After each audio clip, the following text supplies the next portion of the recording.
introduce our esteemed panelists today in this program. I would begin with Dr. A. Sakthivel. Dr. Sakthivel is industry leader, guide, mentor, and currently chairman of Apparel Export Promotion Council (AEPC). He is one of the only person in history of council swearing in the fourth time as chairman of the council and has been serving the council in this position for last 35 years. He played a vital role in the growth of exports in the apparel sector in India. Being the chairman of APC, he has taken various new initiatives to support the Indian apparel manufacturing industry. Our heartfelt gratitude to you, sir, for being part of this program as esteemed panelist. We look forward to your valuable insights today and to engage with you in near future as well. Thank Mr. you, Archana. Rahul, Thank you. thank you, sir. Mr. Rahul Mehta is the Managing Director of Creative Group, President of CMAI for 15 years, now Chief Mentor and immediate past President of the International Apparel Federation, and also advisory board member of several fashion institutes. Our heartfelt gratitude to you, sir, for being part of this program as esteemed panelist, and we look forward to your valuable insights and again to engage with you in future as well. Thank you. Our next panelist, Ms. Shweta Saxena, a textile professional having experience of more than 18 years in the areas of industrial consultancy, research, and academics. Ms. Saxena has published more than 10 articles in various national and international journals.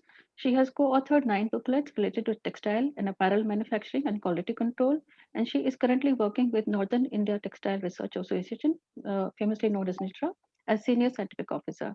Thank you, Ms. Shweta, for joining us today in this program, and we look forward to your insights as well as engaging with you in future. Thank you so much. Mr. Sanjay Shukla, he has been working with global brands as a part of premier buying house, Triberg, for the last 26 years and is currently part of the management team as a team leader. Having seen the industry evolve, improve, grow in the last many years, he feels it is now time that the industry evolve its way of working and follow the mantra commerce and compassion, commerce with compassion. Thank you, Mr. Sanjay, for joining us in this program. And again, we look forward to your insights and also to engage with you in future. Thanks, Archana. Thank you. Our next panelist is Mr. Robert Felder. Mr. Robert is the founder and CEO of Bare Bottom Clothing. Bare Bottom Clothing aims to be the go-to online men's apparel brand for everyday comfort. The brand's casual and active wear collections are designed with an emphasis on versatility, fit, and value.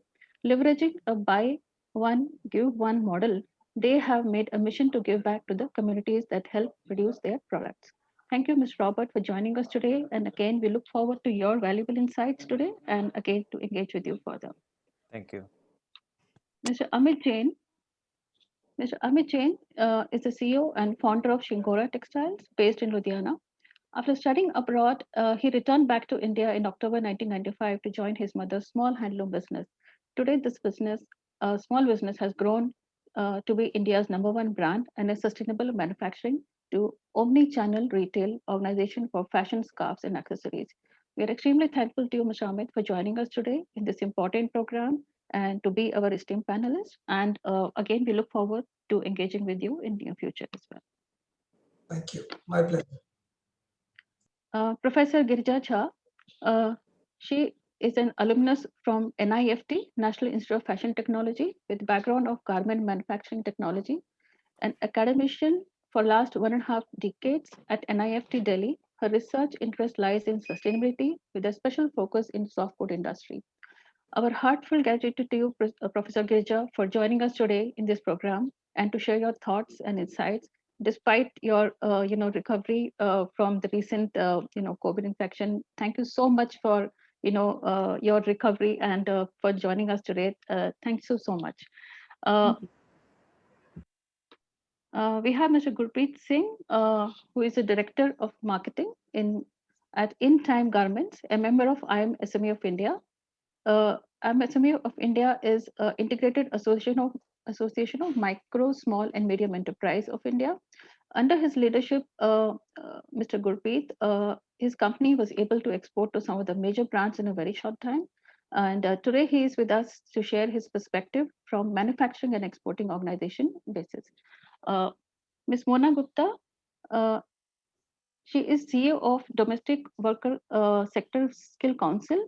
Her first research on informal supply chain in India was presented and published by International Fashion Technology Institute conference at Toronto.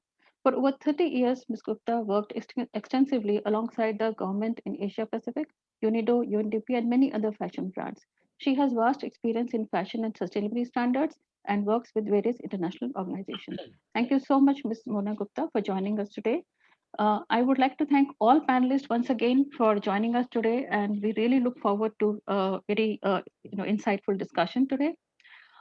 In order to continue this program, I would just like to share very few thoughts about the Indian context as far as apparel industry is concerned.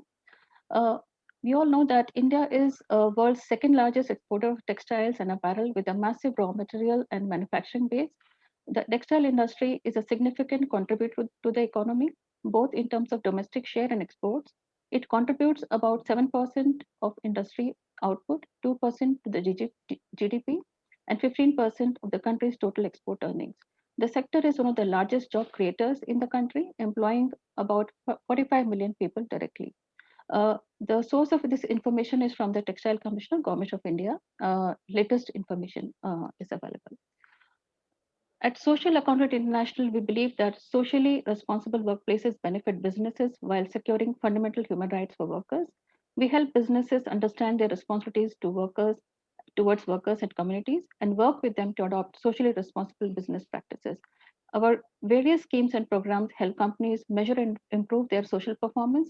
We believe that every company has a social fingerprint, a unique mark they leave on the world, telling everybody how they do business. We all know that the COVID-19 pandemic has really hit all the businesses, including the apparel industry sector. Therefore, at SCI, we have come up with a series of virtual multi-stakeholder roundtable programs and webinars to facilitate discussion on the concept of Build Back Better. We thank our panelists for joining this program and again looking forward to this wonderful discussion. I would now like to hand over this to Hannah. Thank you so much, Archana. Thank you. We really appreciate it.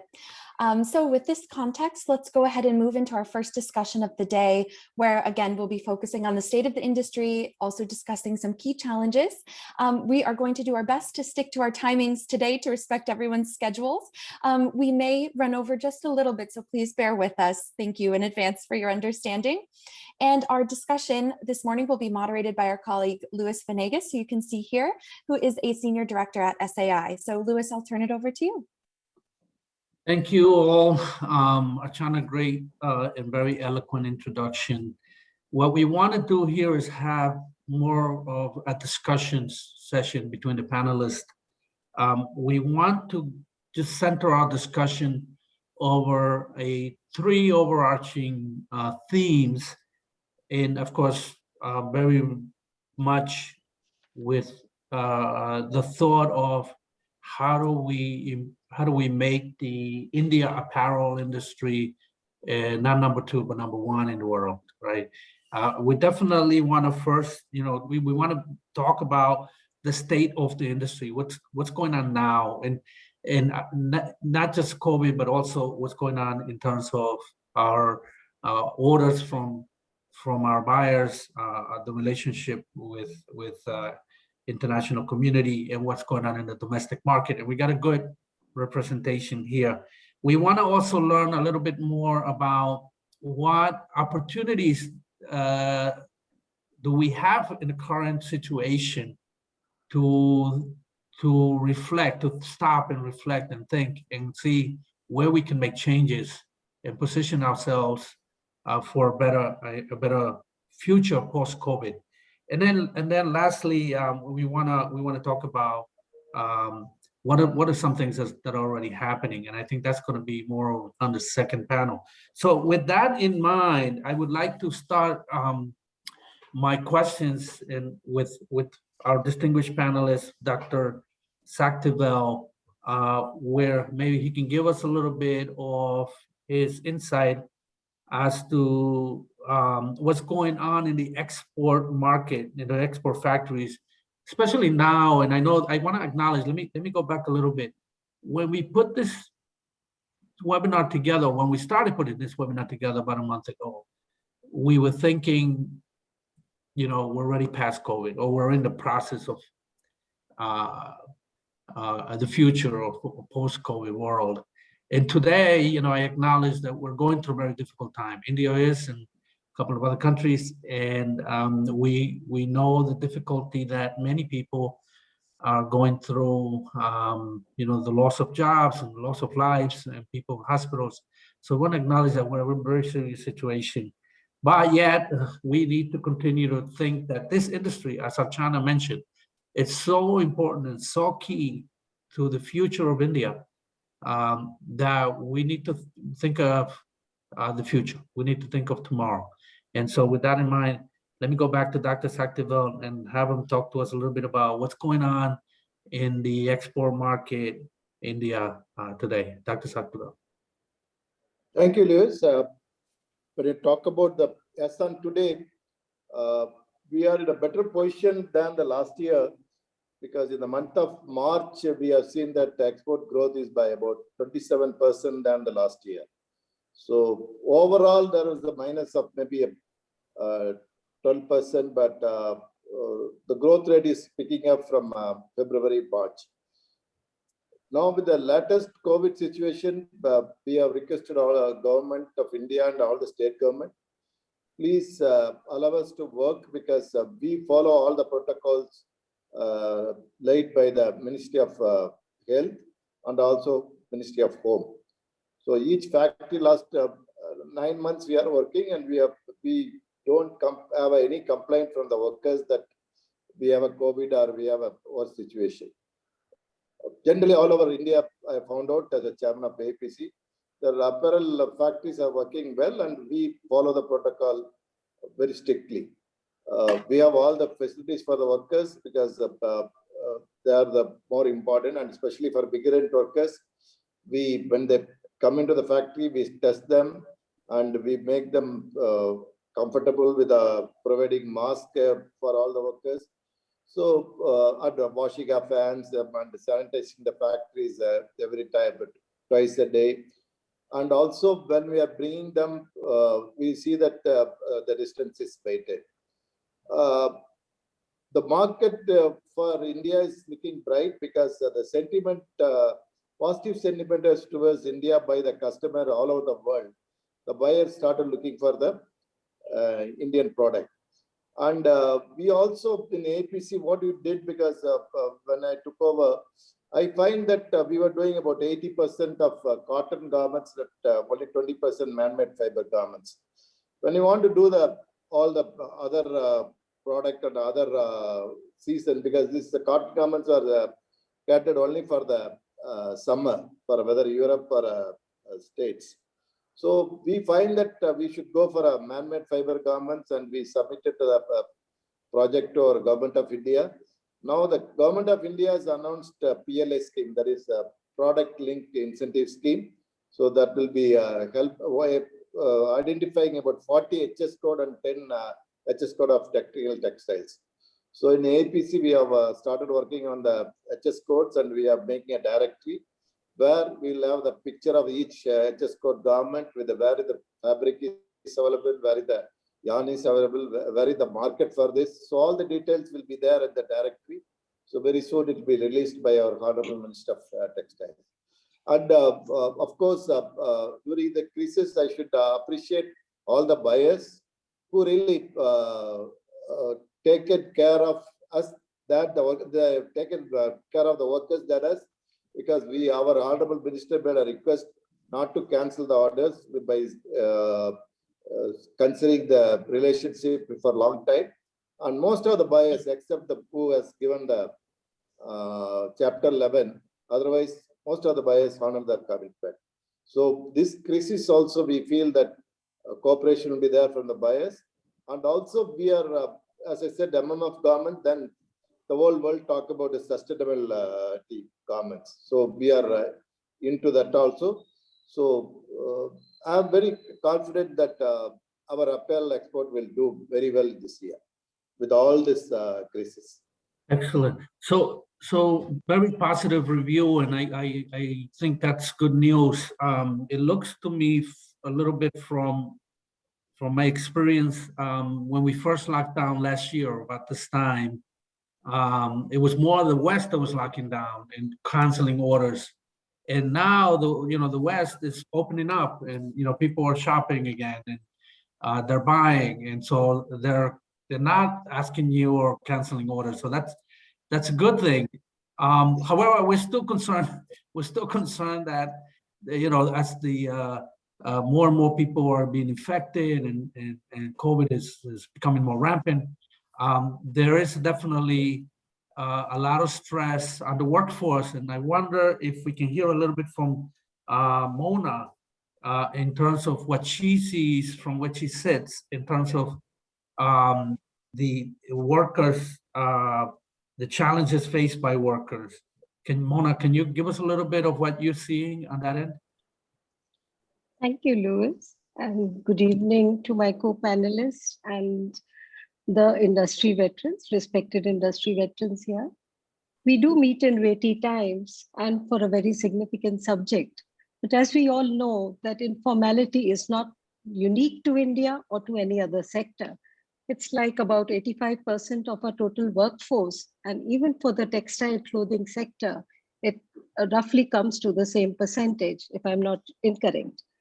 But this informality gives it the unique flavor which the textile and clothing supply chain has today, in terms of, you could say, changes in terms of season, accommodating fast fashion requests, creation of niche products, even adjusting to low capital requirements, different minimum order quantities, and also it is the backbone of high fashion in India and abroad. So keeping that in mind, we also know that informality has a certain kind of form. It would exist in the form of contractual labor, where people are migrating to cities and factories and seeking jobs. It could be like an owned enterprise with less than 10 workers. And it could be home-based workers who are doing on piece rate basis. Now, in all these categories, more often than not, they are migrants. And they come from lesser privileged socioeconomic backgrounds, educational backgrounds, and having little awareness and hence bargaining power with respect to minimum wages, fair working conditions, fair contracts, etc. This situation definitely gets amplified in unregulated markets, and the increase in supply automatically lowers the wages as it intensifies the competition for employment. Hence, these workers normally accept lower wages also. The strongest downward pressure is exerted by the undocumented informal labor and migrants that start working in the sector. This could be for any sector, as I said, and any country. Now, while this migration is triggered largely by seasonal unemployment or poor harvests or deaths, low-paying jobs, and in search for better way of life and decent work, ironically, they land up in a reverse situation. They're landing up with low-paying jobs, with hardly have any access to decent education, health, housing, sanitation for the majority of them. So we all agree here that denial of these problems and repetition of the overall benefits of informal workers for growth has been unconvincing, even in pre-COVID times. And during the COVID era, it has proven so. So when manufacturing last year suddenly had to come to a halt, buyers suddenly had no choice and they sort of canceled orders. The workers were stranded. They had to go home because they had a huge risk of sanitation, the social protection, and the biggest risk was contracting the disease. There was a flight home. And there is a little risk of the rerun of migration, even now that we are perceiving if the numbers increase beyond control. So bringing them back to the supply chain became an uphill task for this whole industry. And due to the ensuing uncertainty that was facing all of us last year, absence of health insurance, absence of housing, sanitation, for most part, the industry lost a very valuable part of their workforce and the skills along with it.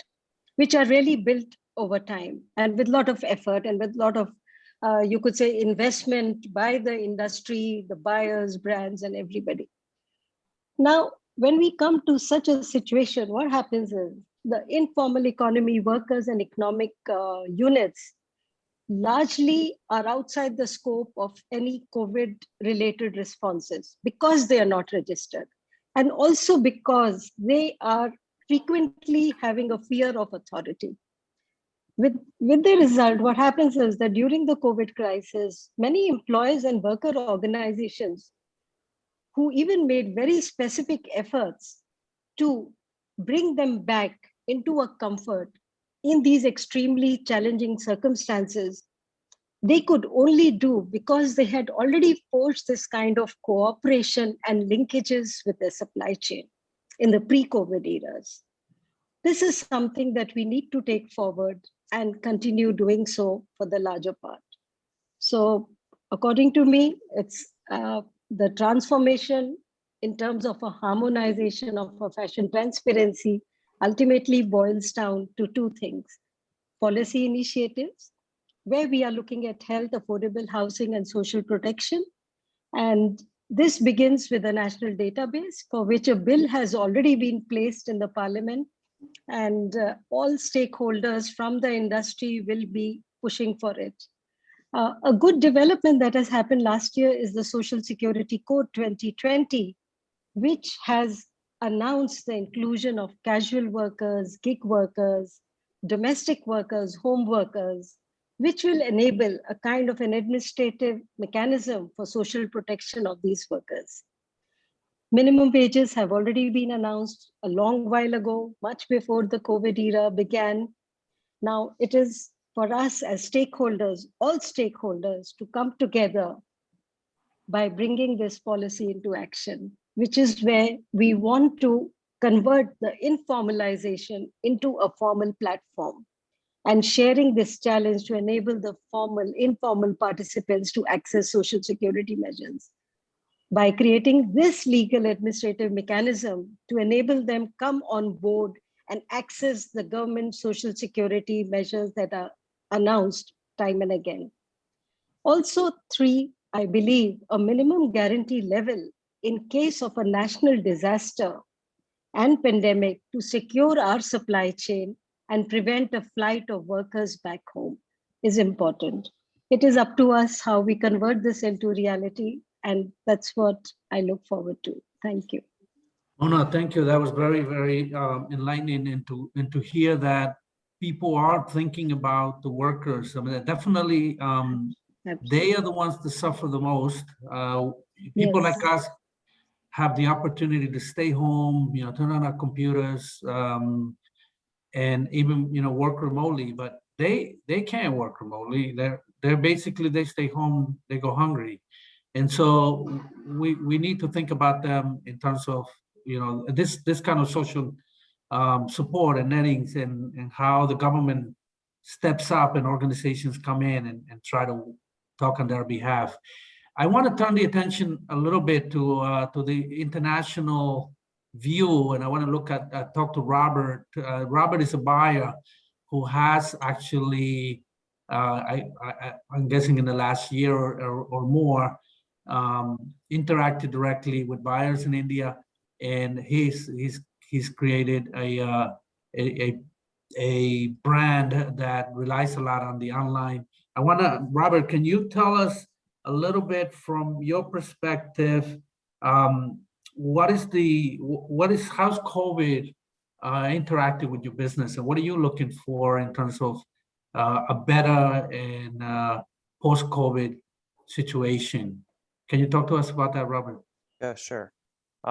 Obviously, like you guys, we're dealing with the effects of COVID from the customer side. As a buyer, we need to meet the demands and the changing demands. And we're also, we're having problems from the factory side, with lockdowns, production capacity problems, workers not coming in. There's a lot to deal with there. So what we really have been trying to do is building transparency with our partners, building a true partnership, both of us giving clear expectations, whether it's with capacity, timelines, all these different things.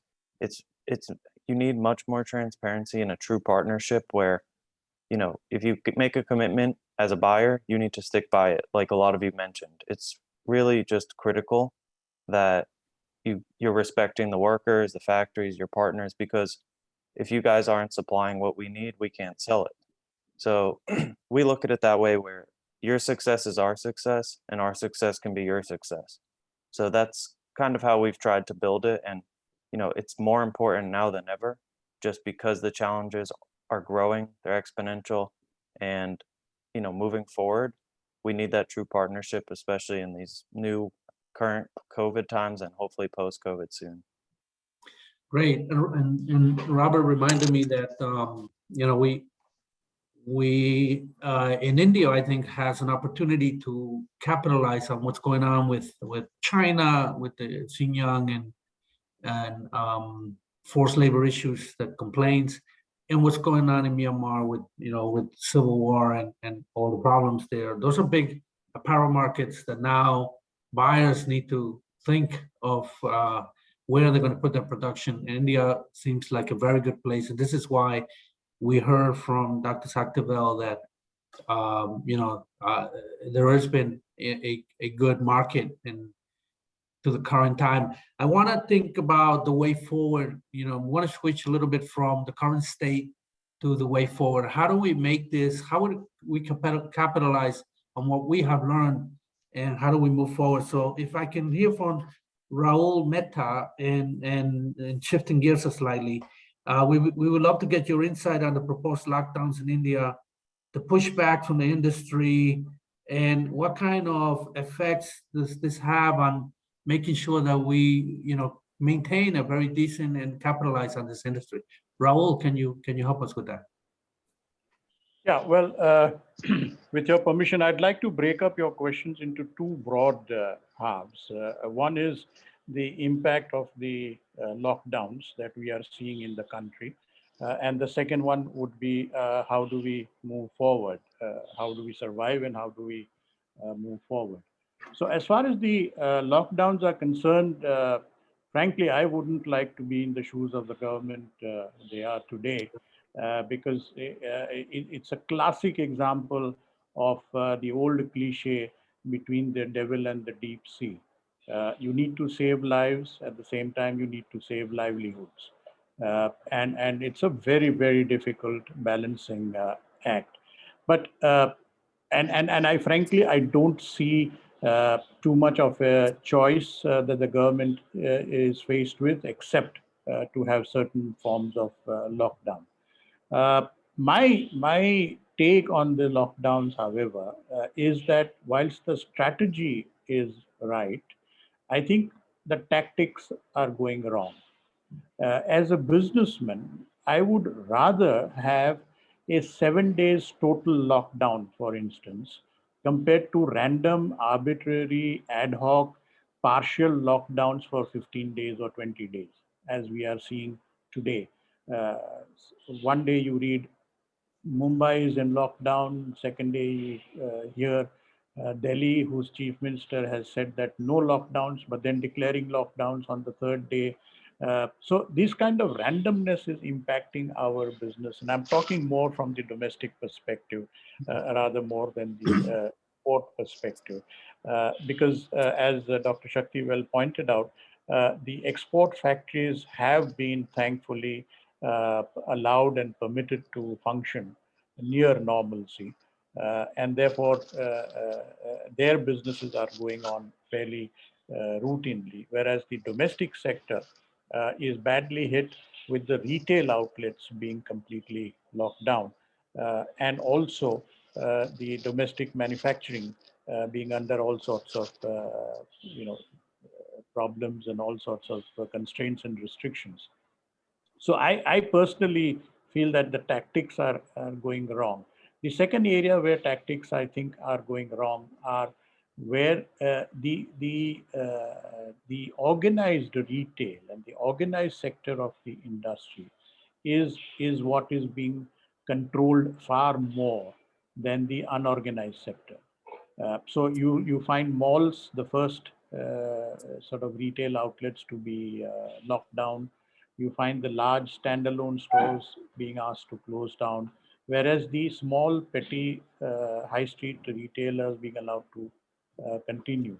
So it's something like it's easy for me to control you, so therefore I will control you, Yeah. but not easy for me to control ABC, and therefore I will allow them to operate. I think these are tactics which are not really sort of going to perform or give us the results that the government is hoping for. And lastly, I believe that it's not going to be a question of these 15 days or 30 days or 45 days of lockdown, which is going to impact the industry. I think the impact is going to be felt far longer than this. And I think there are three major reasons for this. Number one, last year was a 6 or a 7 or an 8 month lockdown, semi-lockdown. But at that time, most of the businessmen, most of the factory owners, retailers had certain built up resources. They had built up their balance sheets. They had built up their banking relations and whatever you want to put it. And therefore, they were able to sustain themselves over that 1 year of 2021. Now, just as the industry was getting out of that period, comes back this lockdown and uncertainty. And as I said earlier, uh, working under uncertainty is almost as bad as working under closure, because you really don't know what to do and what to expect. And it's going to be very, very difficult for businessmen to again try and sustain themselves for the next 6 months. So I personally feel that the scenario in the domestic industry is going to be somewhat grim till at least the festive season in September, October. The second reason, again, very similar background, as Dr. Sakthivel will agree, 60% of our workforce is migrant labor.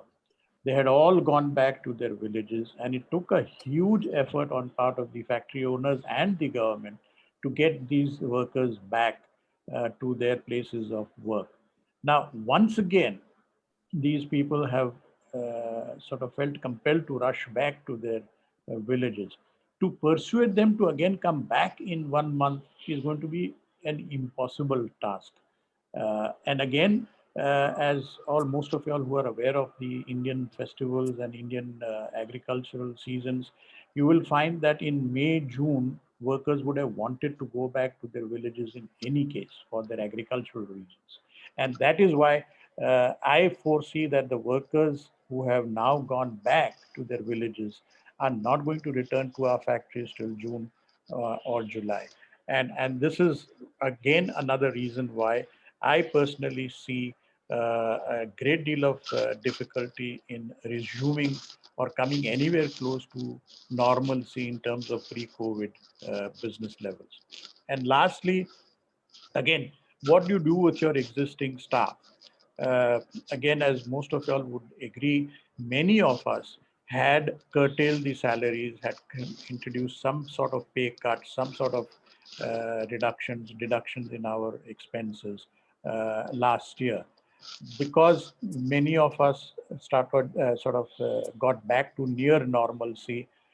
Those of us who cared for our staff, who looked upon our staff as resources and not just as mere employees, we said, okay, now we are doing somewhat better. Let's get them back to their original levels of salary, remuneration, packages, etc. Now, again, after 3 months, to go and tell them, sorry, guys, we are again cutting down 20% or 30% of your salary, is going to be very difficult. So in this state of chaos and confusion, I personally am a little worried about our immediate future, at least for the next 4 to 6 months. Taking the second half of your question as to how do we face this future? I mean, it's okay. I've painted a grim picture, but ultimately we will have to survive. We will have to overcome this, and we will have to continue growing. Fortunately, apparel is an industry or a product which is never going to get obsolete. As much as the youngsters would like and would hope, people are still going to continue wearing clothes. So garments is something that's never going to go out of fashion. Yes, you might move from a pair of jeans to a pair of chinos or a casual shirt to a formal shirt, but you are going to wear some clothes. So we are going to survive. The question is, what do we as businesses do in order to survive these few years? Number one, I have a 5-point agenda for my members that I recommend and I advise them. Number one, reduce your inventory.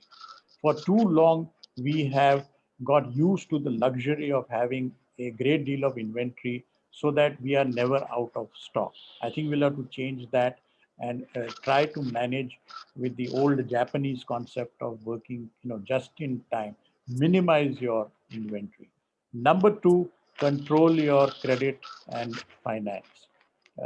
Especially in the domestic industry, we are used to giving 60 days, 90 days, 120 days, 180 days of credit, which is what actually had killed the industry. But because of the margins that we had and we enjoyed, we were able to sustain that.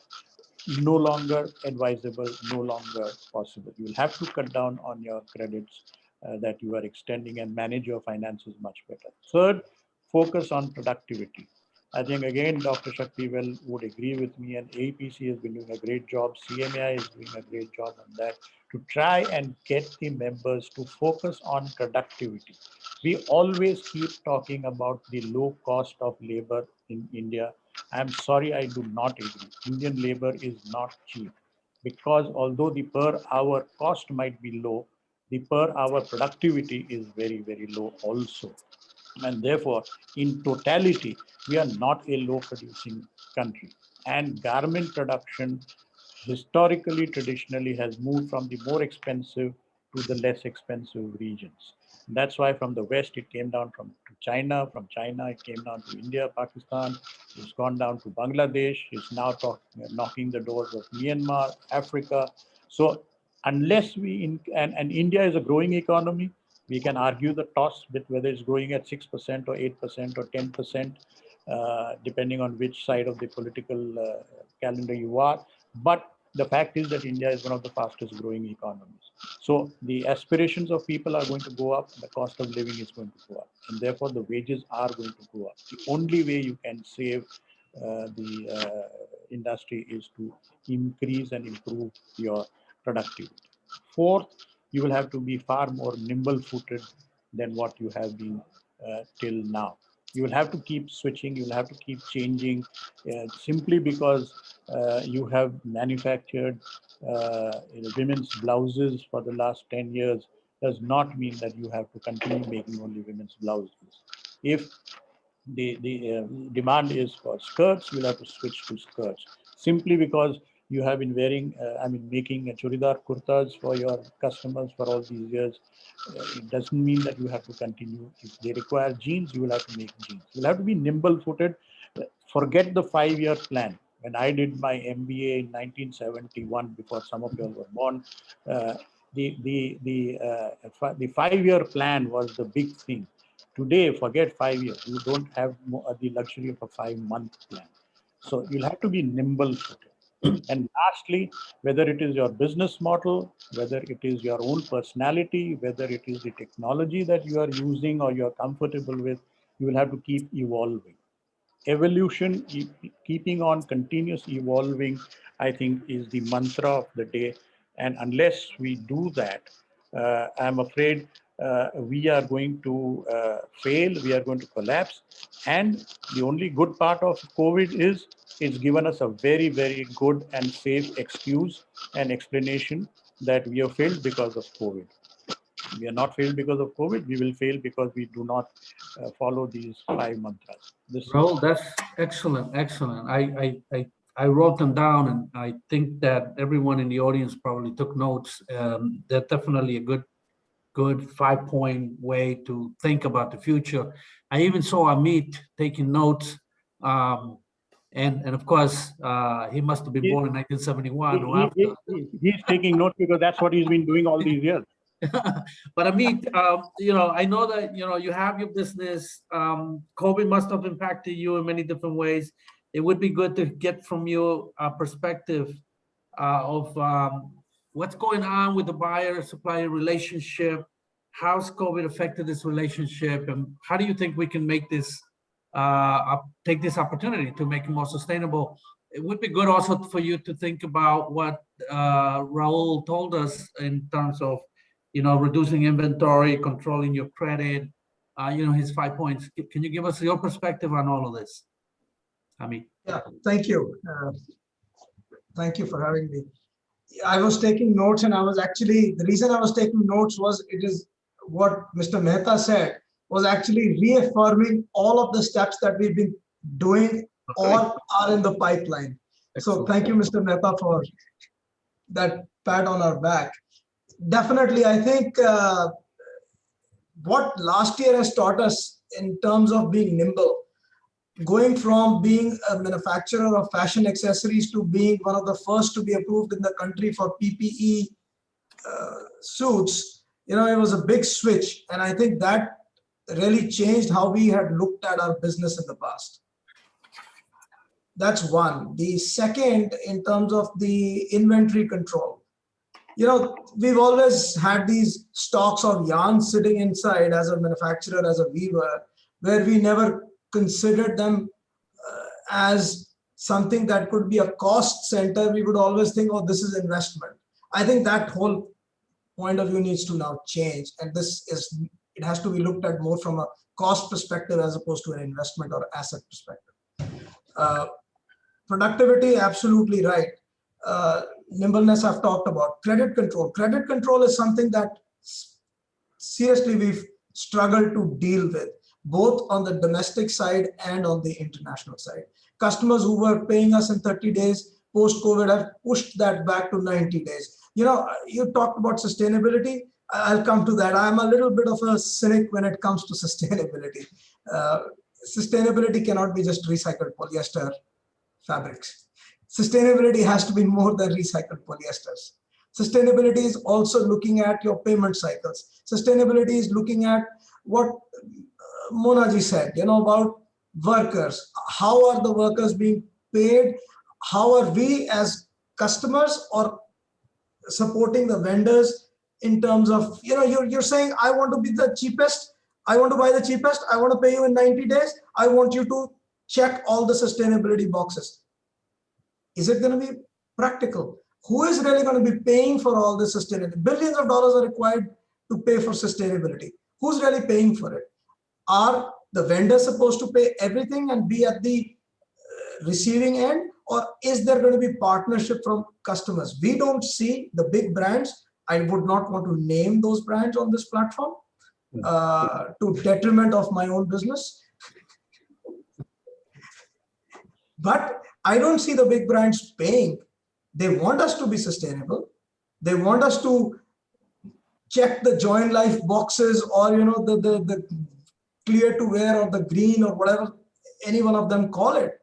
But how are we doing it? They don't care. So I don't want to be a cynic only on that side. I'm saying, yes, there is a lot the vendors need to do, no doubt. Yes, nimbleness. And I think PLI, Dr. Sakthivel talked about, I think India definitely needs to look at life beyond cotton. And we have started to do that. We have started to look at life beyond wool and cotton and silk. We are now looking at innovative yarns. We are looking at performance fabrics.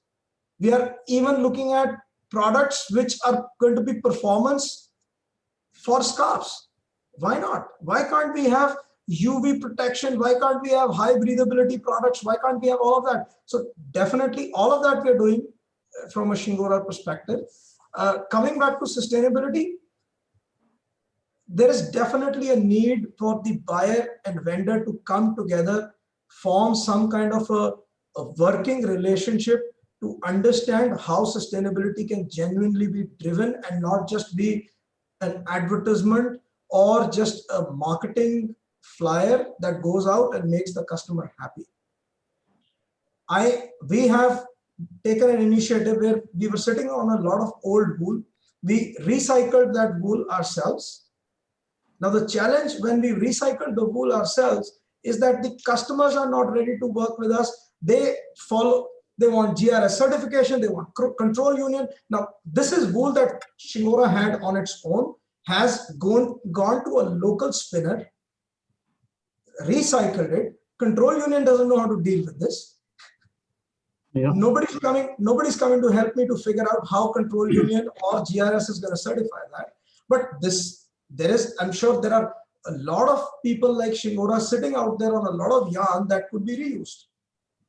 There was another proposal that I made to a customer of mine where they've been buying this one particular kind of 100% wool scarf for the longest time. I said, why don't you start asking your customers to start returning back and buying back or giving some incentive for them to bring back those wool scarves. We'll bring them back to India. We'll recycle them. We'll convert them into a different product. Now, the challenge here is this product or this project is not going to be instant commercial gratification. There is going to be some time which is going to be required to do that. Now, that time and investment is something which nobody is ready to do. So in the end, should sustainability be limited to just one thing? I think it should be a whole transparency in terms of purchase behavior, in terms of research efforts, telling the customer that this is an ongoing story and this is not one fix by just buying or putting on your label that it's a 10% recycled polyester. I hope I've answered some of your. No, excellent. I think you gave us a very good insight, and I'm a little bit embarrassed that we don't have more buyers here, especially from the sustainability side. Robert is here, but Robert only represents a very small part of the buying community. But definitely, we do want to continue having more of this. Webinars, and in the next ones we want to bring in some buyers from US and Europe to be here and listen to these conversations because they're important. It's part of the supply chain, and so I agree with you that sustainability means more than just recycled polyester, and definitely for us it's about that. Let me switch to Gurpreet. I know that you're the director of marketing for large apparel exporter. Please give us your view of what's currently going on, how we may be able to use this opportunity to pause and reflect and to position ourselves for a post-COVID environment. From your perspective, are there other stakeholders, especially the artisans, who will need additional support in repositioning for the post-COVID market? Gurpreet. Everyone, and I would like to thank you, Mr. Lewis, Stephen, Archana, and Hannah, and complete SAI team, GFEMS, and European Union for organizing this roundtable discussion and motivating all the leaders of the industry for building the better tomorrow. First of all, like I will, like everyone has have to speak, and we have a very less time, so I will be very fast and focusing more on a solution part, as problems we have already discussed. So I would like to thank you all our esteemed speakers who are present here today. And I would like to thank you, Mr. Sanjay ji, as I have worked with him, and he is a very good person. And he has always motivated the youth of the industry and promoted them to the next level. Basically, today I will be speaking on Indian craftsmen and our skilled workers who are being badly affected due to this pandemic situation. Right now in India, we have approximately 20 million craftsmen and skilled workers who are engaged in making traditional crafts and textile. Somewhere India is having a monopoly in highly embellished styles and complex styles, and we need to protect our Indian heritage and our culture so that our craftsmen, our artisans are happy and they are able to sustain their families and their livelihood. So we will be talking about like how can we protect them and solutions which I am working on. And basically I'm working with my digital team, And we are preparing the database of all the craftsmen and artisans state-wise and their according to their skills and what kind of products they can make. And we are collaborating with digital marketing teams and platform makers who can provide them the marketplace so that we can connect the craftsmen and the artisans directly to the consumer. This will increase, this will help them to increase the sales volume. They will help them to increase the cost of the product, and this will definitely help the consumer as they can customize their product. And automatically when the brand is not there, so branding cost is also less, and the cost of the product goes down. And when the cost of the product is going down, so artisans are getting more orders, they are happy, and they are able to save their livelihood. And if any suggestions from our speakers, they can let me know about this idea which I'm coming out. Excellent. I think I wanna follow up with Shweta. Where are you? I don't see you on my screen. Oh, you are. Okay, Shweta. Can you talk to us a little bit about what Gottfried said, or about some of the training initiatives that are currently in place, or other initiatives in India for workers? Thanks, Louis. First of all, I would like to wish you all a safe and healthy life. Yes, let me start with a quote. Okay, we have already discussed so many problems and the current scenario during COVID. See, knowledge is like a garden. So if it is not cultivated, it cannot be harvested, right? So here we can understand this way: training is a cultivation and wisdom is a harvest, right? So obviously technology helps us in improving the industry, but for that we need to have a clear mindset and we need to have a vision so that we can treat that, with the equal importance. So like we obviously want to achieve the production capacity, we want to increase our targets in terms of export and increase our productivity in domestic manufacturing sector also. So definitely we'll need an additional skill manpower, right? And which is actually going to be very difficult in the present time. So productive and skilled manpower is the only way to achieve the global competitiveness and to drive the benefit of the Indian demographic and the advantage of the, which we can say, wage advantage in terms of the India.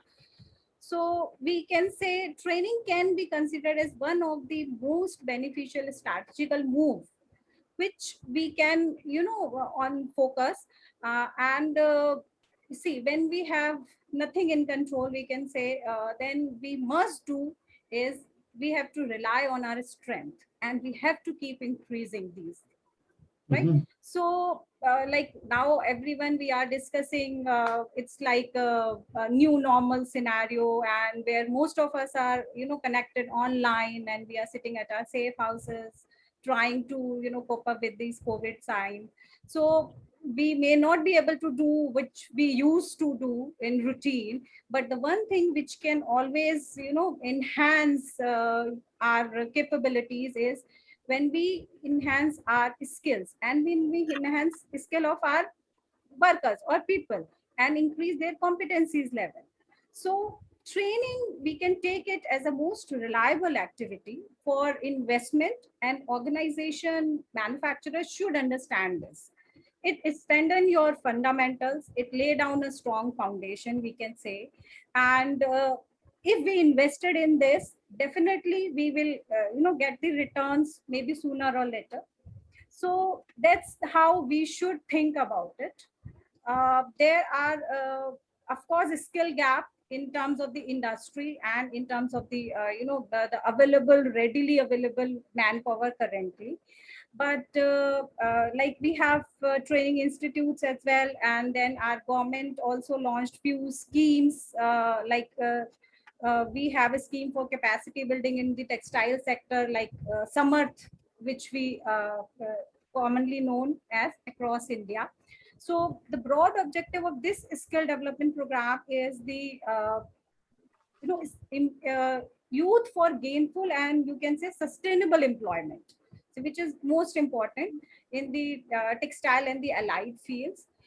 This particular schemes, we can say, and other skill development programs also, they actually cover all the areas, all the allied sectors, like garmenting, knitting, processing, and like some traditional areas as well, like handicrafts, agriculture, and jute.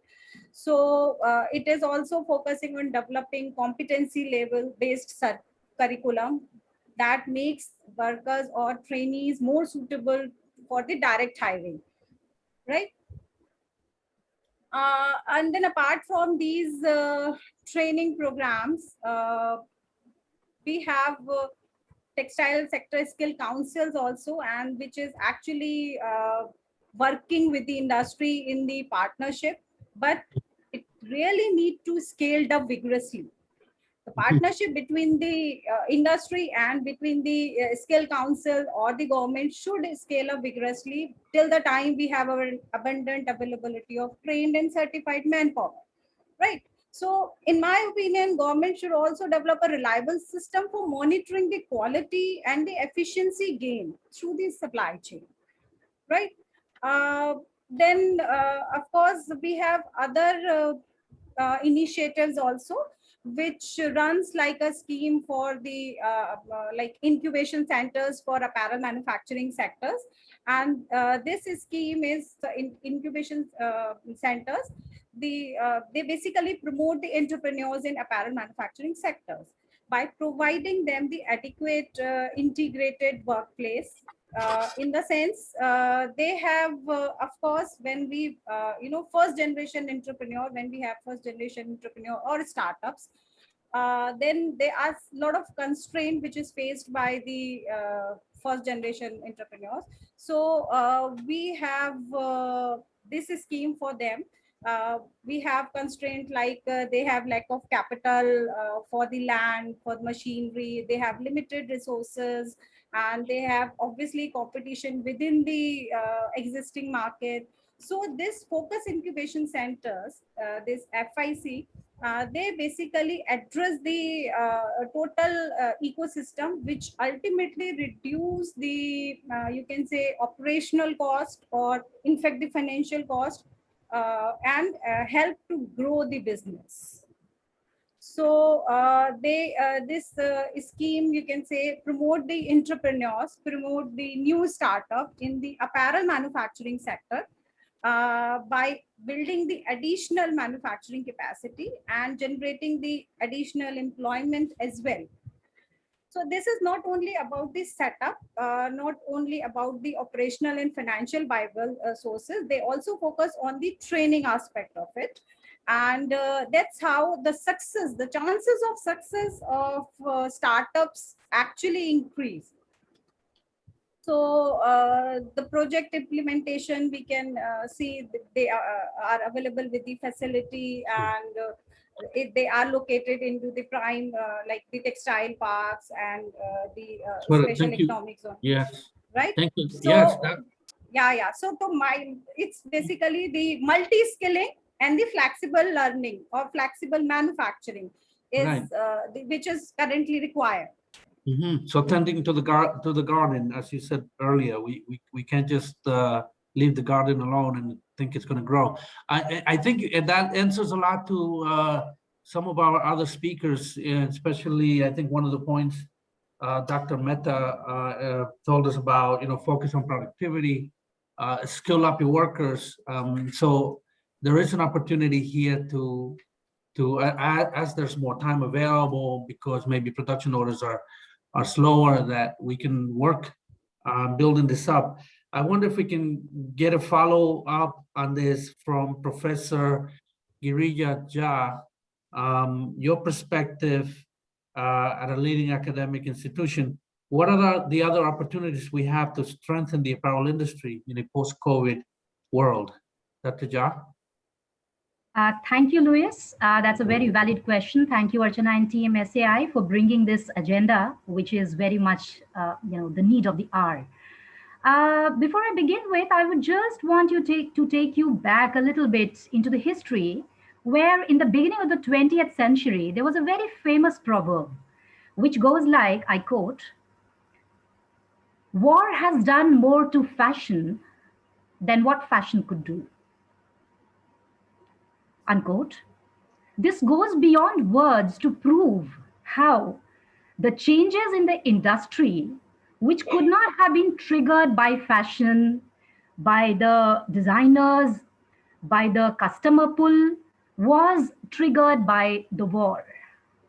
Today, I very clearly see history repeating itself. The trigger today was definitely from the consumer pull and not many hundred factors, but what really got the snowball effect running today was the pandemic. We had started with virtual sample approvals, virtual fashion shows, virtual fits, but today, let me tell you, we are already into the era of virtual clothing. As stated by the Guardian, one of the very interesting concepts today is where we have virtual clothing. What I intend to draw attention of the audience and the panelists over here is that virtual clothing is already a reality. This one single hoodie from the streetwear fashion brand, which was one single hoodie, it sold at $26,000. In addition, there have been examples of virtual shoe range, virtual accessories, and I have come across many interesting surveys in the last 6 to 7 months from Indian and foreign universities where people have started looking at the possibilities of making virtual clothing a very important part of our closet. So that is one very, very non-conventional shift that I see. And it goes needless to say that virtual retailing, use of artificial intelligence. So what is the driving force today is technology. As rightly mentioned by a few other co-panelists, it is innovation. It is about not only adapting but also inventing and identifying the opportunities, creation of opportunities in the given constraint. So I happen to be very optimistic that despite all the constraints, let's rightly said by Mehta sir, that let's not take this as one of the excuses to say that the situation is bad. Let us look at what are the possibilities, what are the opportunities. So I feel if there are two words which I would want to, or even from a lot of research papers that I would have seen, there are two things that are really driving it: technology and innovation, of course, as I just mentioned. Beyond this, sustainability is another thing which was already there. Of course, I also kind of agree with Mr. Amit, as he stated, greenwashing is so common. Yeah. So that is something which is a paradoxical coexistence along with sustainability. So that is just so unfortunate. But at the same time, the world, the industry, the innovation, technology, everything has started kickstarting the process of sustainability. So if I would just put the strings together, I would just place a few more words to put forth my thought as to what are the main opportunities. So we are strongly moving towards casuals and basics, PPEs, and moving towards disposable items, moving towards items which could be more required from the current context of where the whole demand from the external buyers has gone for a slump, or the internal customer demand has gone for a complete vacuum. So just to fill the gap, there is still a lot of opportunity towards these basic items, as I was just mentioning. And I believe so there is a lot of opportunity to make good use of the time that we have in reflecting, in pondering over what can be the better possibilities in the current scenario. Girija, thank you very much. I think the concept of virtual clothing, it's something new for me. I'm going to look into it some more. I think Robert, there's an opportunity here. that we need to look into. But yeah, the driving force of technology, innovation, adapting to the new environment, and creating opportunity. Those are really good observations from your end. I think that we all can learn from. Let me move over to Sanjay. Sanjay Shukla, you're a management team leader in a buying house, a very distinguished buying house, one which, by the way, you don't know, but I know Triberg well from all the way back to the 2006 when I worked at PVH. And so let me hear from you, Sanjay. After everything in the industry has gone through with the pandemic, where do you see us going from here? What's the next step, Sanjay? Thank you, Louis, and thank you, SAI, for getting all of us together. It's been a thoughtful 1 hour plus listening to everybody, and the best part of coming in at the end is that you got most of the answers. So all that I need to do, honestly, is to reflect on what everybody said and put it in a little different way. You're right, Louis, as a buying house, we sit in a little difficult situation because, we have to, perform the great Indian balancing act at both ends of the spectrum, which is the buying community as well as the supplier community, both of which are very dear to us. As Dr. Sakthivel mentioned in the beginning, we are very optimistic about the prospects of Indian export, the infrastructure that we have, and the future of Indian export. Extremely positive. The question that I've been, kind of dwelling upon and wanting to speak upon is a little bit of a rewind. What have we learned in the last 1 year plus? And based on those learnings, where are we headed exactly? So these are a couple of things, and I will not take too long. I just want to speak about brands because, we work with several brands in Europe, in the US, in South America, etc. What we've seen is that smart brands have invested heavily, forward invested in supply chain relationships. When the demand cycle fell through the roof last year, this time, the only people who were holding the straw at the end of the rope were the suppliers in India. They were the ones who supported brands. They were the ones who said that, don't worry, we are holding stocks for you. We are holding, garments for you. Whenever you're ready, we'll ship it to you at a huge cost. And smart brands realize that. They've gone in for deeper investments with such supply chain partners because they know at the end of the day, if supplies are received in time and in good quality, they are in business. So that's one critical thing for brands to realize, that investment has to go deeper, stronger, and more sustainable. Now, sustainable is a word I really, I don't want to use much, but honestly, the whole thing that we have learned in the last 1 year and what the place where I'm sitting at, the way forward is only building sustainable relationships. And these relationships, would augur well, not only for the brands, but also for the supply chain partners. I'll come to that in a bit. So as I mentioned, brands need to go deeper with their suppliers here. They need to protect and they need to come up with a game plan. What do suppliers like Amit and Gurpreet need over here? They want a buyer who's going to come to them. 1 second, can I get the door for a minute? Just a second. Sure, Sanjay, go ahead. Absolutely. Get the door. While we announce at least our next section after Sanjay, we're going to move into what is the opportunities to do something different. And my SAI team, Stephanie Wilson, who's on the panel, will present for I think she has a presentation to show on a new innovative idea that we're working on in India, and some of you are familiar with, and some of you are not. And we'd love for you to stick around and tell us honestly whether this idea works or not.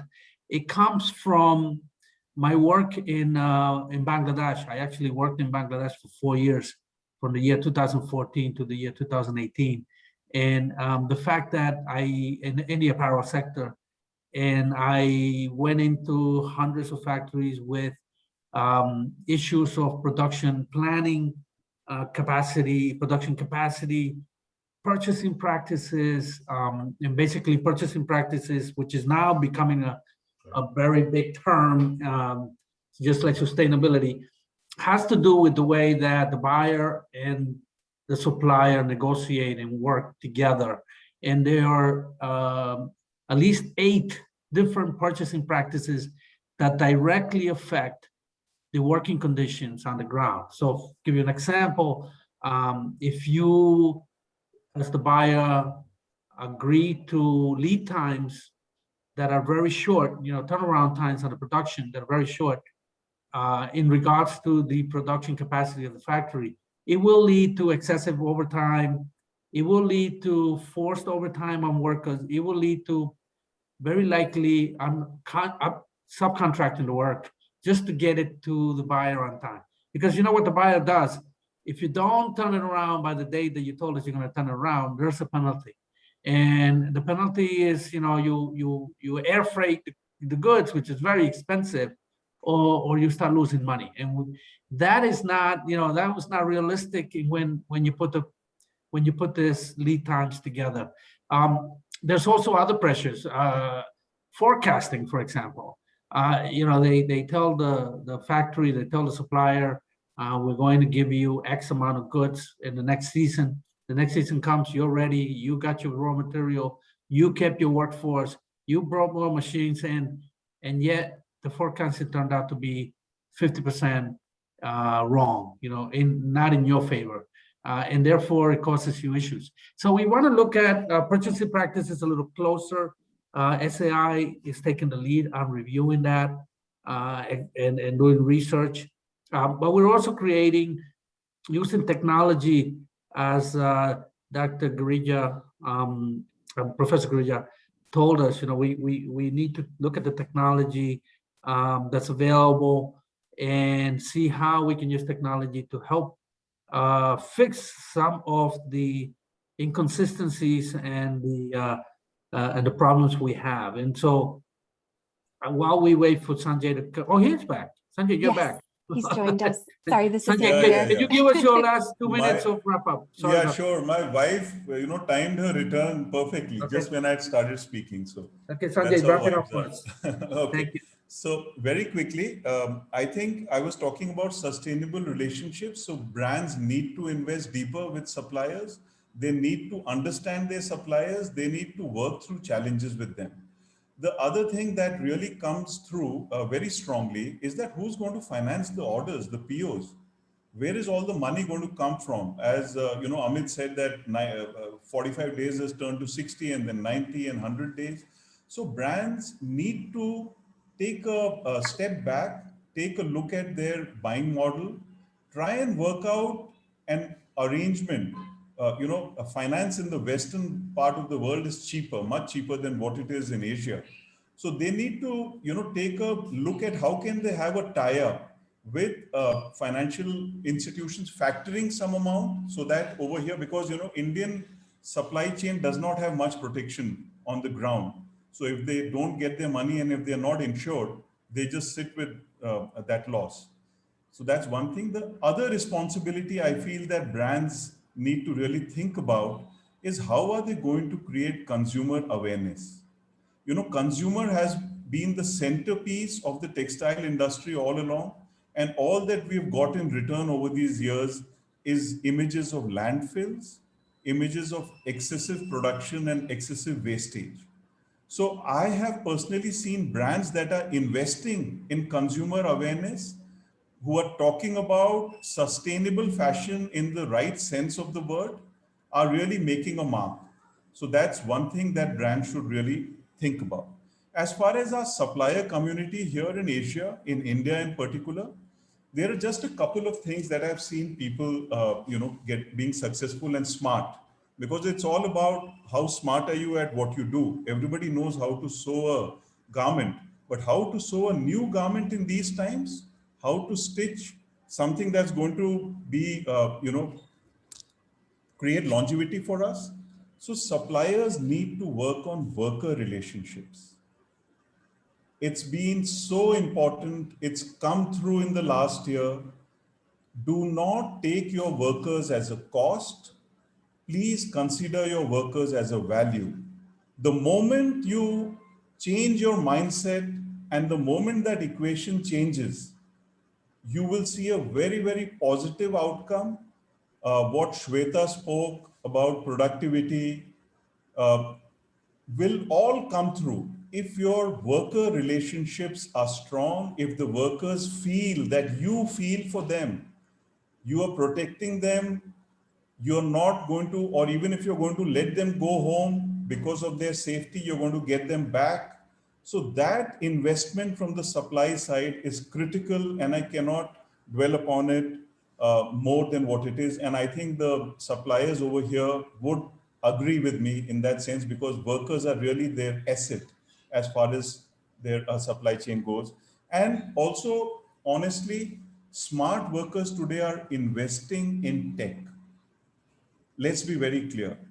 Technology is going to be the game changer, as Girija also said, and rightly so. Creating design collections virtually works very well. We've done it, and buyers are very receptive. They are able to pick and choose, and you just have to make one final prototype. So design collections and then fitting. So investment in technology, investment in workers is going to be the way forward. And the last point I want to make about suppliers: don't wait for the workers to come back to you. Go to where the workers are. So India has, the government has really promoted many hubs of manufacturing which are near-shoring to the workers. So why don't you, somebody like Amit Gurpreet can set up a 100-machine unit near the workers, put a pilot out there, let it roll, and just look at the advantages. So, I think they understand what I'm saying, whether it's in southern part of India or northern part of India, there are many such opportunities available. So go to where the workers are, is all that I want to say. Yeah. Excellent. Sanjay, that was excellent. And I actually wrote it down, some of your points as well, added them to what other speakers have said. I very much like the focus on worker relationship as an opportunity to go forward and become, there's the CSR compliance.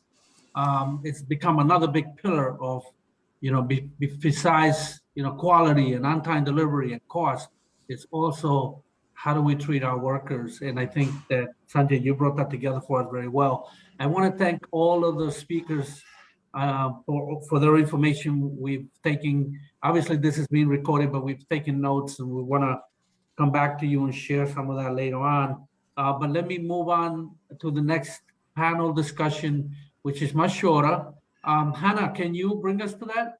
Yes, absolutely. Thank you so much, Louis. And thank you to all of our esteemed panelists. Exactly as Louis said, I think I speak for all of us in the audience today when I say I was vigorously taking notes on everything that you've all shared with us. So thank you so much. We're very grateful. So as Louis said, we're going to switch gears a little bit and hand over the floor to our colleague, Stephanie Wilson. She is going to be presenting SAI's view, one of our efforts on kind of paving this way forward, building off what our panelists have shared. Stephanie is our Associate Director for Innovations and Partnerships here at SAI, and we're very excited to hear from her today. So Stephanie, over to you.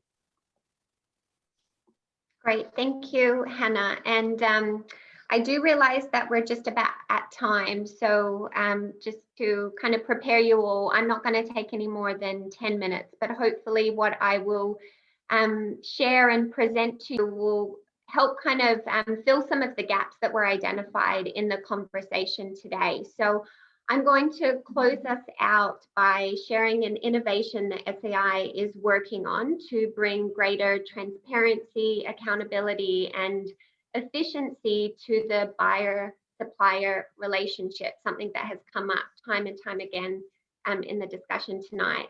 The innovation that I'll be talking about is very generously being supported and funded by the Global Fund to End Modern Slavery, the Foreign Commonwealth and Development Office of the UK government, and the European Commission.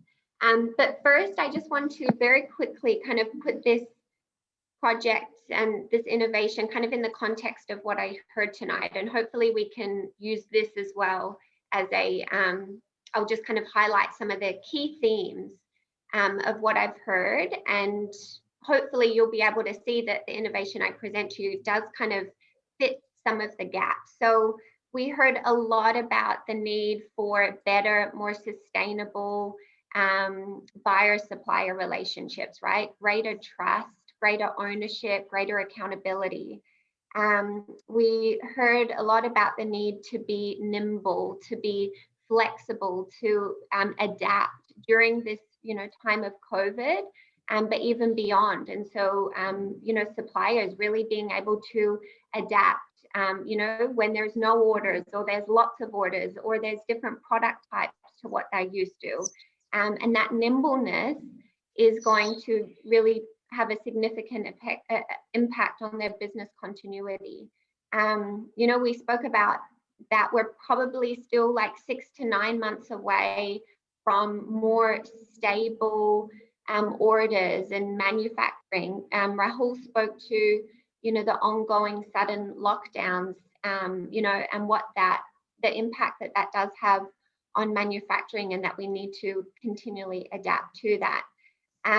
But the good news was, and we heard this from the very beginning, that production is gearing to life again. There is, the influx of orders, and, production does need to kind of rear up again. But then we're challenged because there's sometimes not the available labor, right? We heard that a lot of the migrant laborers are still in villages. And so how were suppliers dealing when they don't necessarily have perhaps some of the resources or the labor to meet the demand? And Mona spoke to us, at the very beginning about the, the vulnerabilities of informal workers. And so with all of that in mind, and then also keeping in mind how many people spoke about the need to focus on technology and focus on being innovative and come up with new solutions to these problems that have really shown themselves during COVID. I do want to present an innovation that SAI is working on and share with you that we are partway through this innovation, but there's lots of opportunities for you as stakeholders to participate, to give input. I know we have a number of suppliers joining us today. I know we have a number of buyers joining us, and what we've developed is a solution for you. And so we would love for you to kind of partner with us if you're interested in co-developing this and testing it. So let me, without further ado, let me get started. So something that we have all witnessed over the last year has been wide-scale unpredictability of production and sourcing, and we've spoken about it today. So we can all remember back to about this time last year when global sourcing and manufacturing came to a grinding halt. We saw the orders be cancelled, sometimes when they're already on ships or in ports, businesses are forced to lock down, workers are unable to come to work. And then, unsurprisingly, perhaps, as lockdowns have ended, and this was maybe like a few months ago in India, but things may have changed yet again, we did see businesses start to open again, right? We saw surges in orders, and in some cases, SAI came across suppliers that were overwhelmed by backlogged orders and have had to catch up on months of downtimes and are sometimes scrambling to find materials and resources and workers. And so in looking back over the past year, I think most of us on today's webinar can see that while the scale and the severity of the unpredictability we've seen in terms of sourcing and manufacturing was extreme this past year, right? And was unprecedented. The issue itself, so this issue of unpredictability or uncertainty in global supply chains isn't something new. So this is not a new issue that we're dealing with. Perhaps the pandemic has shone a bit more light on it. And so let me just unpack that problem a little bit more and share what SAI often sees. So what we often see is, because orders, prices, and deadlines can be inconsistent or not guaranteed, suppliers feel that they often have to hustle to get as many orders as they can and find capacity. They will just find the capacity to fulfill them and deal with that capacity issue later on. So then it's not uncommon for suppliers to double or triple book their to ensure that they will always have enough work to survive, even if some of their orders are cancelled or delayed or paid late.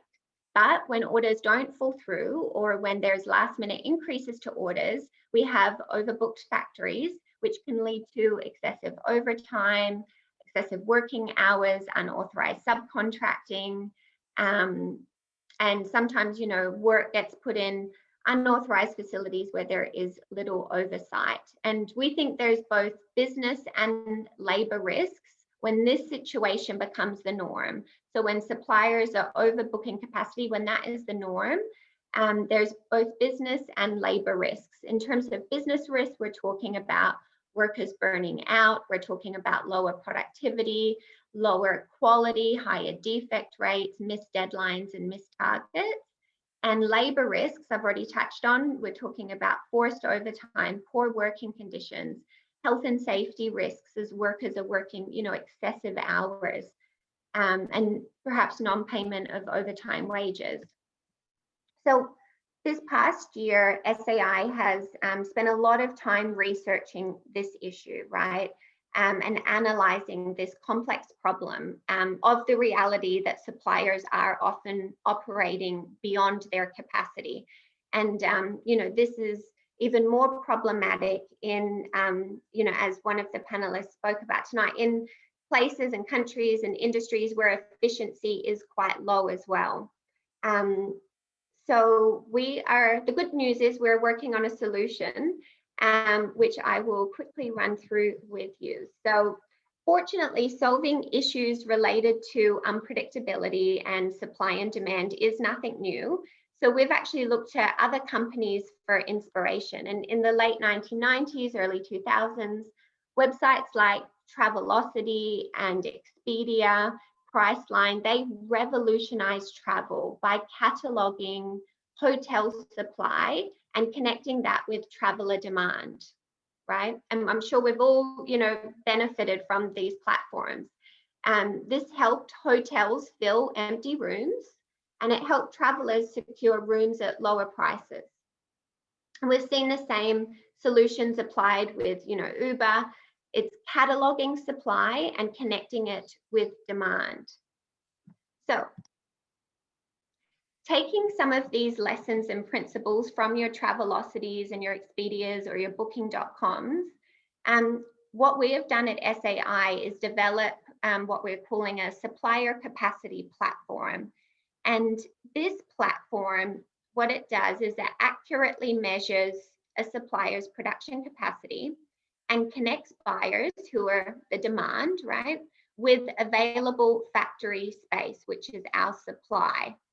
And this in turn will help suppliers fill unused capacity without overbooking. And it helps buyers eliminate some of the supply chain risks of excessive working hours or unauthorized subcontracting. And it can improve supply chain traceability and transparency. So that's the kind of platform in a nutshell. You can kind of think about it as your, you know, Booking.com for capacity, you know, production capacity. It's a marketplace where buyers and suppliers can meet and conduct business that's based on capacity. The platform also is supported by productivity and labor compliance training. We talked earlier today about the need for productivity improvements, that is one of the key ways out of this, you know, COVID crisis in India. And this platform supports that. It provides education for buyers about the labor impacts of their purchasing practices. Again, I think Sanjay was just speaking to that. And And it also features SAI's Mutual Buyer Supplier Code of Conduct. So we're all familiar with supplier codes of conduct. And at SAI, we've been trying to kind of socialize the need to have a mutual buyer supplier code of conduct where buyers and suppliers are mutually responsible for upholding certain policies to ensure good social labor compliance throughout the supply chain. So very quickly, what do we see as some benefits? Because we believe that a platform like this can benefit suppliers, buyers, and workers.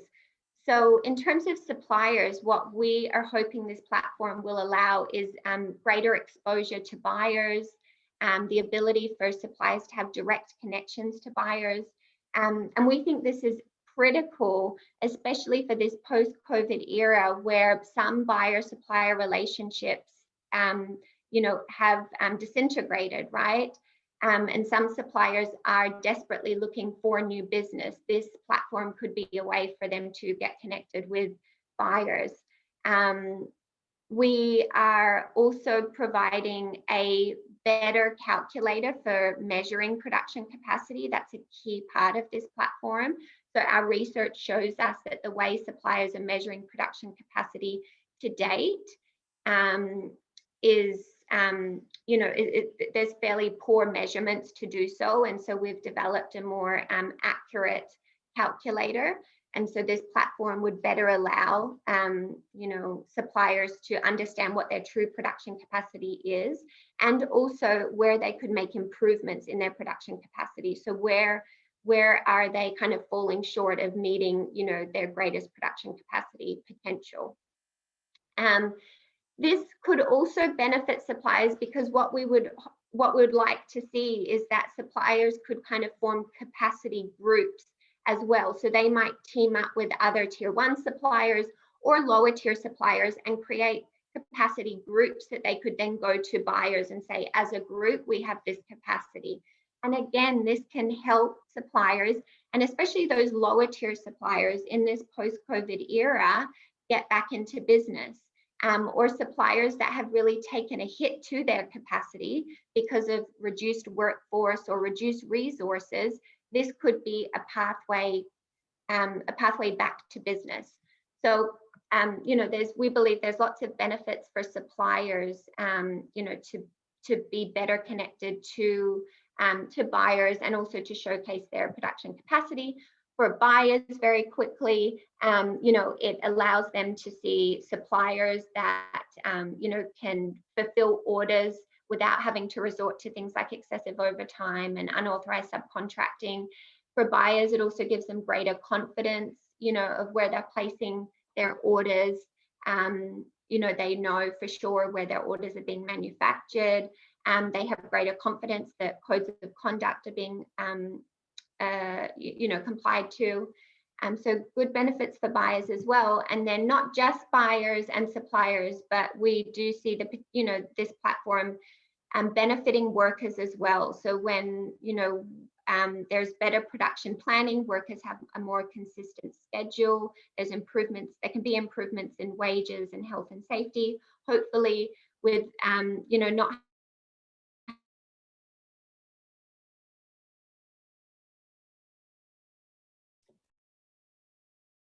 Hi, Stephanie. Hannah here. I think for me, your audio has stopped. Anyone else? Are you able to hear Stephanie? I cannot hear her. Okay. I cannot too. Yeah. Oh, you're back, No. Stephanie. Okay. And I'm sorry about that. And I'm just finishing up. So Hannah, please take over if I cut out again. But we are, we currently have availability for buyers and suppliers to participate in this project. We've already got both buyers and suppliers participating, but we have room for more. There are benefits to participating in this project, which we will, we'll share with those interested. Including like training, the ability to provide input into the actual development and the features of our platform, which we really believe has the ability to be scaled not only in the apparel industry and in India, but in other industries in other countries around the world. Like capacity issue and providing greater transparency to capacity is an issue in all different industries. So there's different levels of engagement. You know, you can hold a one-off call with us, or you can be fully onboarded to our platform. And we do, like I said, we have opportunities for buyers and suppliers to participate. So for those interested, please reach out to me. I do have my details on the screen now. And I will hand it back to Hannah to close us up for tonight. Thank you so much, Stephanie. That was so helpful. So before we move into question and answer, of course, I realize we're a bit over time here. So we will be wrapping up today's conversation. But again, thank you all so much for being a part of today's event. To our panelists, we can't thank you enough. Thank you for your time and your thoughts today. To our audience, thank you also for taking the time to join us. As mentioned at a few different points in this conversation, this panel will be part of an ongoing series. So there's going to be opportunity to continue the conversation. And also, if you have topics that you'd like to see discussed in the future, or if you yourself would like to be a panelist, please don't hesitate to reach out to me. Everyone should have my email address from the RSVPs. It's also on the event webpage, and we'll be posting our contact information in the chat here as well shortly. So, you know, we hope that you all have an excellent rest of the week, that you all stay safe and well. Please do stay in touch. I'll use this opportunity to let our panelists who need to go due to other, commitments go. And for those who have questions, please feel free to stick around. Certainly the SAI team will be here to answer questions that you have. Thank you, Hannah. I think I have to leave. So understood. No. Thank you so much for your time today. Dr. Mehta. Thank you. Yes, thank you very much. I'm not the doctor here. Shakti is the only doctor. I made you a doctor today, so take the title with you, and send me my royalties later. Louis, just want to say one word from the APC that yes. We have created a virtual platform from APC. Already 310 exhibitors are showing their product. It's a APC website, and it's a 24/7, 365 days, and all the facilities are, you can see the product with a 3D degree, yes, video chat, mail chat, everything is available. So it's for the information to the buyers. It's on your website. The virtual platform is created by the APC. Okay, very nice. I think there is a question in the Q&A, Hannah. Do you want to read it? Maybe somebody can answer it. Absolutely, absolutely. I will read that off in just a minute. I do know a couple of our panelists, in addition, also have other commitments. So please feel free to drop off at any time to those of you who need to run. But we do have a question. The question is, what kind of protection towards factory owners is the government of India offering to kind of sustain businesses? Interesting question. I'm not sure if anyone would like to take a stab at the first answer. Please repeat once again. The government. The government kinds of protections. Yeah, go ahead. What is taking a lot of steps for last 1 year. Our finance minister has announced so many schemes. They are given the emergency credit scheme. That 20% of our limits, you can draw it without any collateral, without any submitting any guarantee. So 20% automatically it is action, and we were utilizing, and it's for 3 years. Yeah, and I think he was looking for what kind of support the government is giving to the industry, factory owners because of COVID, right? Is that what the question was? Yeah. Yeah. So yeah, we don't have anyone from government, but yeah, thank you, Sakthivel, for that. I think that's useful. Do we have other questions, Hannah? I don't see any others that have come in. So to our audience members, we still have a pretty sizable audience. So if you have any questions, please feel free. Oh, we just got one that came through. Similarly related. Oh, here we go. After all, who is and/or responsible for the welfare of workers in the case that the lockdown continues? So what kind of coordination can be done between buyers and governments and the various companies? It's an interesting question to protect the workers and continue to look out for them as the trend has been in our conversation today if lockdowns continue. See, yesterday, clearly our Honorable Prime Minister has announced there will not be any lockdown. And also he addressed the issue of migrant workers. He says, don't move anywhere. We will protect you. And so once Prime Minister of India says this, then there will not be any lockdown and there will not be any disturbance for the immigrant workers.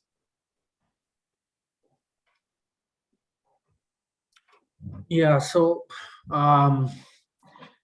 that's a very tough question, but yes, that's the reason for not locking down. There are no other protections or support if people are not allowed to work or able to work. Then the suffering could be worse, and so it's someone said earlier in the presentation that they don't want to be a politician at this moment. It doesn't really matter. Like if I lock down, I'm going to be in a lot of trouble. If I don't, I'm going to be in a lot of trouble. It's just it's unusual circumstances. We haven't seen this before in the history. We don't hope that it will not continue for long. And us, as I said earlier, us in this webinar, we're in a better position that we can stay home. Most people cannot do that, and so we should think of ways that we can support workers. Definitely protection for COVID at the highest level, social distancing, PPE, and asking workers who don't feel well to please not show up at the factory, because that's even though actually Government of India has given the vaccination for above 45 years already. The people came into the factories and they vaccinated the workers. Now government has announced that from 1st May, above 18, everybody will get vaccinated. Okay. For the workers, they will come to the factory and they will do the vaccination. Okay. So government is taking care of that. Okay, let's hope it moves faster. Any other question, Hannah?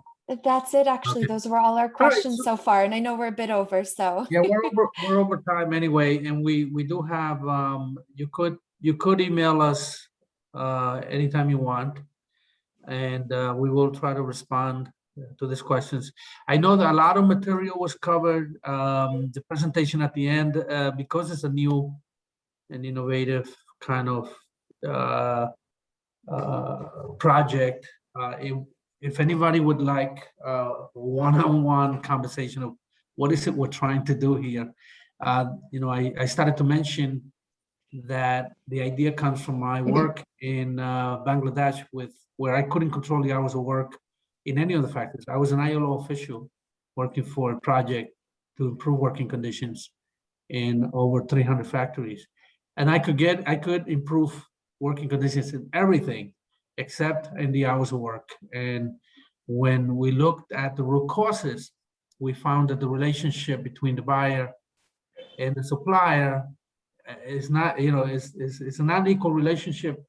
And because of that, then there's no hope for either the buyer or the supplier to fix this. And for anyone who knows, ILO Convention 1 is hours of work. It was created in 1919.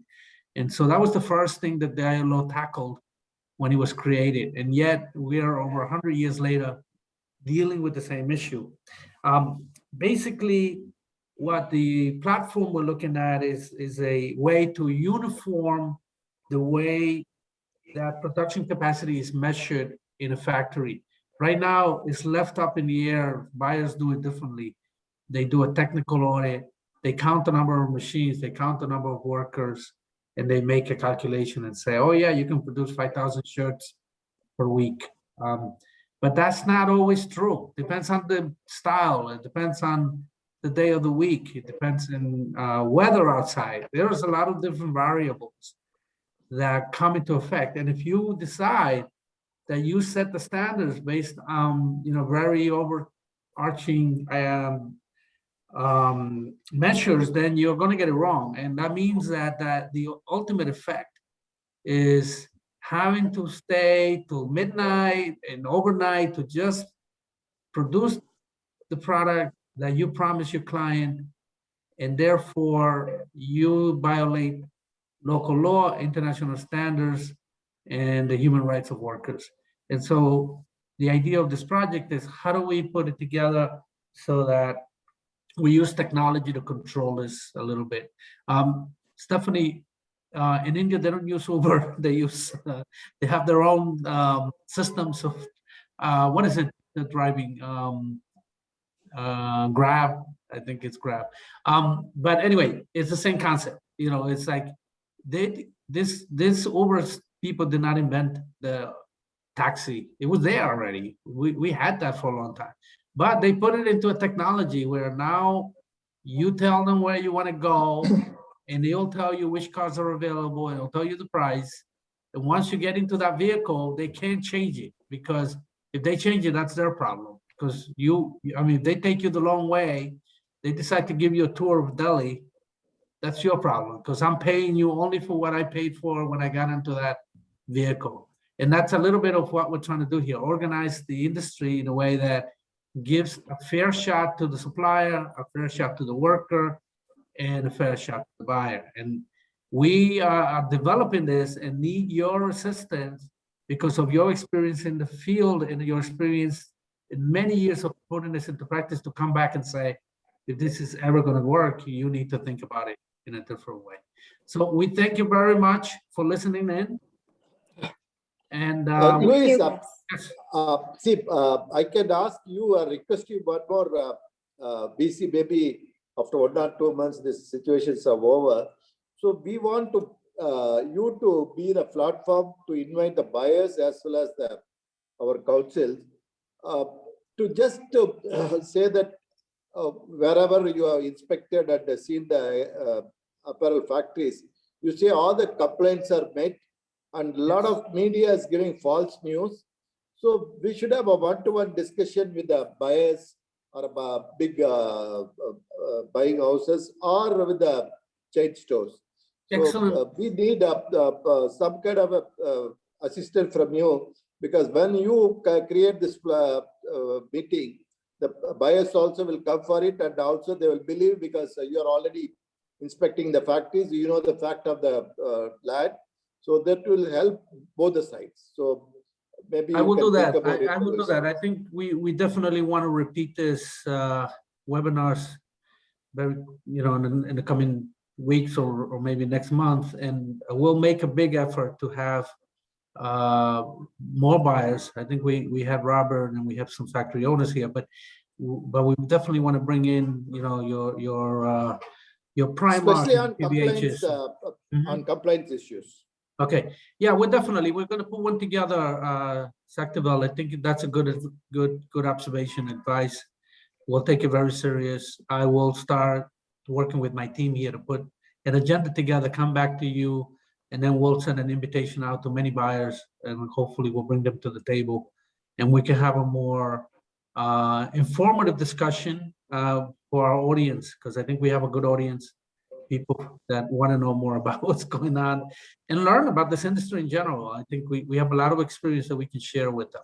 So again, thank you all, Mana, Ja. Thank you, Louis. I just have a small word to add here. Yes. I would entirely endorse what Dr. Sakthivel has just said, because if we are looking at a complete harmonization of transparency, this is a very good starting point, even for our platform.